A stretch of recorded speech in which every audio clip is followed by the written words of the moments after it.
12월 8일 30차 임장 세 번째 물건지에 왔습니다. 평택시 안중입니다. 두 번째는 안중읍 용성리였죠. 공장이었고, 여기는 토지 임야거든요. 원형지가 아닙니다. 원형지는 개발이 안 된 토지를 원형지라 하죠. 여기는 원형지가 아닌 개발 중인 토지인 허가를 내가지고 착공 신고하고 있는 상태에서 경매에 나온 물건입니다. 토지 면적이 약 470평 정도 돼요. 470평이 우리 논으로 하면 보통 200평이 한 마직이니까 한 두 마직 정도 된다 하고 생각하시면 되겠고, 특징이 도로변에 큰 대로변에 양쪽 두 도로면에 접해 있거든요. 한번 보여주시죠.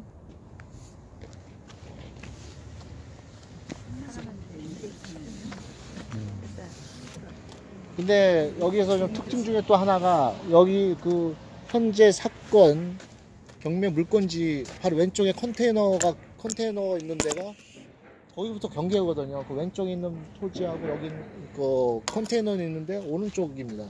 오른쪽인데 여기서 흙을 높여가지고 활용할 수 있는 부분이 있을 거다 생각했었는데, 왼쪽에 있는 토지가 낮다 보니까, 현재 개발 중인 토지가 낮다 보니까 토지의 활용도가, 흙을 쌓아가지고 성토를 했을 때 번면 때문에 토지의 그 로스가 많이 생길 것으로 예상이 됩니다. 현재 예상하기로는. 그리고 이게 당초에는 감정 시작가가 11억이 나오는데 현재 49% 5억 4천의 최저가가 나온 상황입니다. 5억 4천 나누기 470평 하면 평당 한 얼마 정도 되죠? 한 115만 정도 된다고 합니다. 115만 원에 나왔습니다. 그러면 여러분들이 시세로 조사를 하되, 여기 같은 땅은 옆에 있는 토지 때문에 그 로스료 같은 거 생각하고 또 옹벽도 세울 수도 있을 수도 있어요. 그렇기 때문에 그런 비용, 그 다음에 토지에 그 유실되는 그 활용 못하는 거, 그런 걸 감안하면은 토지의 단가가 더 올라가는 상황이죠. 그리고 여기 용도는 자연녹지 지역입니다. 자연녹지는 도시지역이잖아요. 도시지역은 상업지역, 주거지역, 공업지역, 준공업지역, 준주거지역. 준자 들어가면 카멜레온이라고 했죠. 준이면은 이것도 되고 저것도 되고, 준주거나 준공업은 그나마 어떤 운신폭이 넓은 지역이고, 그 다음에 녹지지역. 녹지지역은 자연녹지, 생산녹지, 보존녹지가 있죠. 자연녹지는 이런 지역을 따지는 거는 지목보다 지역을 용도가 중요하다 했죠. 왜? 건물을 어떤 종류의 건물을 지을 수가 있느냐, 건물의 종류의 폭과 건물의 층수, 용적률이라 하죠. 건폐율 말고 용적률은 얼마만큼 높게 지을 수가 있느냐, 몇 층까지 지을 수 있느냐. 그래서 자연녹지 지역은 기본적으로 건폐율은 20%가 될 거예요. 20% 제일 낮죠. 계획관리 지역보다 더 낮습니다. 비도시 지역 계획관리보다 낮고, 용적률은 보통 40에서 60% 정도 되죠. 용적률은. 그래서 자연녹지 지역은 거의 가든이나 주차장 넓은 가든 있죠. 아니면 1층짜리 마트, 대형 마트, 그런 경우가 많습니다. 그리고 이 물건 특징 중에 하나가, 건축 허가를 득하고 공사 중인 토지라 해당 관청이 평택시거든요. 평택시에 문의를 해봐가지고 이 허가권이 현재는 살아있을 거예요. 허가권이 살아있으면은 우리가 나중에 낙찰 받았을 때 이 허가권을 승계를 받느냐, 받을 수 있는지, 또는 이 허가권을 죽이고 다시 또 허가를 다시 받아야 되는지, 그 관계를 알아보면 되겠습니다.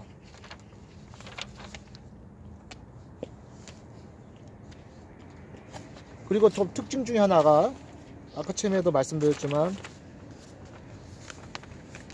먼저 매각물건 명세서를 보겠습니다. 매각물건 명세서에 토지니까 임차인이 있어요, 없어요? 없죠. 임차 권리는 필요 없고, 우리 인수할 건 없을 것 같고, 나머지 이제 그 등기부상에 나와 있는 거, 인수가 되는지, 매수가 소멸 안 되는 게 나와 있는 게 있습니다. 여기 보시면은 지상권이 설정이 돼 있어요. 자, 지상권은 언제 설정한다 하시죠? 근저당 설정. 땅 그지죠. 땅, 토지를 근저당 잡을 때 지상권을 설정한다. 지상권은 토지 후에 사용할 수 있는 권리죠. 지상권 설정하는 이유가 뭐죠? 개발 못하게. 건물을 개발, 그러니까 건물을 짓지 마라. 못하게. 왜? 근저당권자의 승인을 받아와라 합니다. 반드시. 근데 근저당권자의 승인을 받았을 거예요. 이걸 저 건축 허가 신청을 냈을 때. 근데 여기서는 자 지상권도 후순위면 필요가 없죠. 말소기준 권리보다 말소기준보다 위에 있으면은 조심해 저기 인순위니까 조심해야 된다. 단 선순위라도 지상권자가 금융기관이고 또 이게 채권자 이거 경매 신청권자면은 말소가 되니까 크게 문제될 게 없다. 반면에 개인이면은 마음이 변할 수가 있으니까 조심해야겠죠. 안 해줄 수도 있으니까 말소를 안 시켜줄 수도 있어요. 경매 신청권자인가 개인인데도 안 해줄 수가 있습니다. 그 부분에 대해서는 선순위이면서도 개인이면 더 조심해야겠다. 여기 같은 경우는 그 지상권자가 그 경매 신청권자예요. 그죠? 경매 신청권자이고 금융기관이니까 선순위라도 크게 어려움이 없을 것이다. 그리고 만에 하나 확인해 보려면은 근저당권자한테 한번 확인해 보시면 됩니다. 말소가 가치가 되느냐. 그러면 금융기관에서는 다 말소를 시켜준다고 거의 대부분 다 그렇게 얘기를 해줍니다.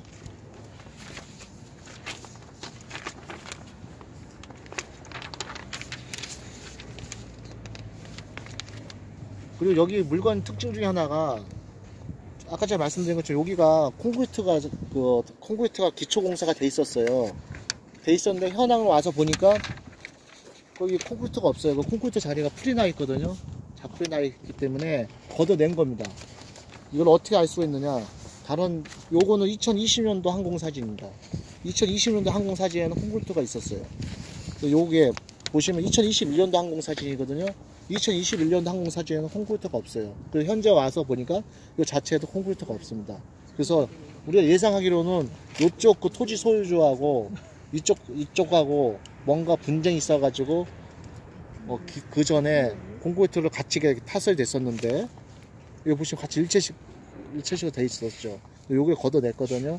아마 두 사람의 관계가 문제가 있어가지고 현재는 콘크리트가 걷어져 있는 상태입니다.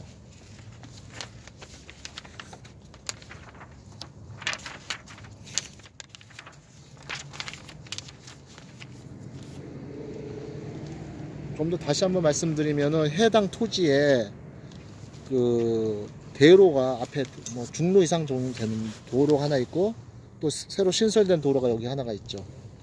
그렇기 때문에 진입이라든지 상당히 좋은 조건이고 근린생활시설로 허가를 신청을 해가지고 공사가 진행되던 물건이었습니다. 위치는 참 좋은 것 같아요.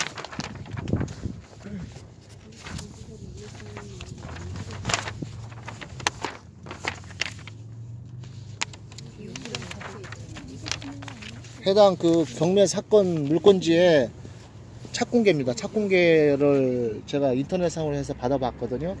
받아봤을 때 착공계가 제2종 근린생활시설. 자, 근린생활시설은 1종하고 2종이 있죠. 1종이 더 운실 폭이 넓습니까? 2종이 더 넓습니까? 2종이 더 넓죠. 2종은 간단한 제조 공장까지도 할 수가 있습니다. 그래서 이 근린생활시설을 하는 경우는 공장 같은 거 진입로가 확보가 안 됐을 때 약간 융통성 있게 근린생활시설로 제조공장, 간단한 제조공장을 해가지고 허가를 내가지고 하는 경우가 간혹 있습니다.